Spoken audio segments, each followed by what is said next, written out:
I have scoured the internet to try to find the heaviest diff covers that you can get for a Traxxas TRX4, and today we're going to be taking them out of the box, looking at them, and then installing them here on this TRX4 Sport. If you're new to the channel, welcome. My name is Troy. This is Roadside RC. You'll tend to find me bashing or crawling or drifting or racing, plus doing product review videos and how-tos. And man, my TRX4 Sport has done me really, really well. I've had a blast with it over the years, gone through some different designs with it, tried some different things, and surprisingly, one of the things I've never actually done to it is a brass diff cover. And so when I decided, what the heck, I should go try to put one of these on, I literally, well, there's so many choices from Trio and Hot Racing and all sorts of different companies that are out there. Which one is the most bang for the buck? Which one offers you the most weight for the dollar that you spend? And it turns out, not only is it the best value, it's also just flat out the heaviest. These CR Coda Racing. Never heard of them before, but searched around, found them. Heaviest ones that you can get for the truck. Let's get them out of the package, see how they look, and then start getting them installed.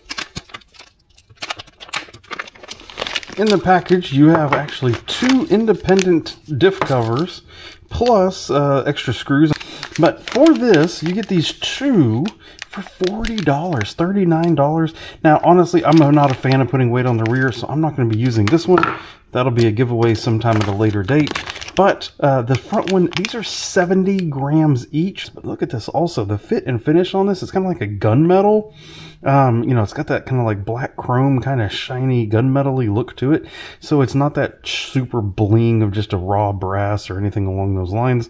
The machine work on it looks absolutely beautiful. The coating looks beautiful.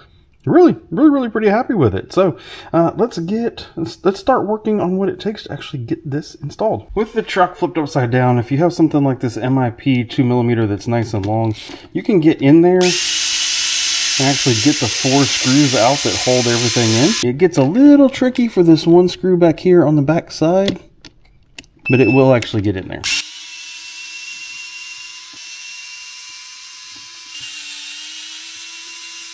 And just like that, there's the factory one. Oh my gosh, mine has seen some miles. Now, comparing the two, it's always good to check and make sure, does it look like the holes are spaced correctly? Does it look like everything was machined correctly? And it sure does. Looks absolutely gorgeous. Looks like they did quite a good job on it. And then all we're going to do is, there's nothing else to do. There's no gasket or anything like that that goes on this.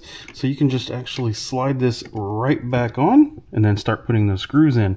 The factory hardware and the supplied hardware does look the same, so it does look like you can just reuse your factory hardware. Please note that you are now actually screwing into metal, so metal on metal means that you want to use some blue thread locker, even if it's just a little dab, to make sure that these screws don't back out on you.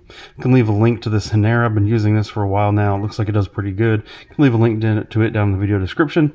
I'll be putting it on all 4 screws as I put them back in. With that bolted in there, look at that. That looks really good, actually. And I love the design that they went with here, where they cut that brass at an angle. 1, it leaves more of the weight down here at the bottom. But then 2, zero interference with the steering linkage as it goes over. That's really nice. I really like how they did that. So not only is it not too flashy, right? It kind of blends in down there. Nobody's going to be really looking at your diff cover a whole bunch. Not only is that the case, but yeah, look at that. No interference, no nothing. I'm loving it. That thing looks great. That's it. Super straightforward. Quick install of the heaviest diff cover you can get for a TRX4, just like that. So if you're interested in it, there'll be a link down in the video description where you can go buy it. If you have any questions about what I did, then leave them down in the video comments. Otherwise, I have a whole TRX4 playlist of things that I've done to this truck over time. Feel free to come over there and check that out. It should be popping up here to your right. Thank you and goodbye.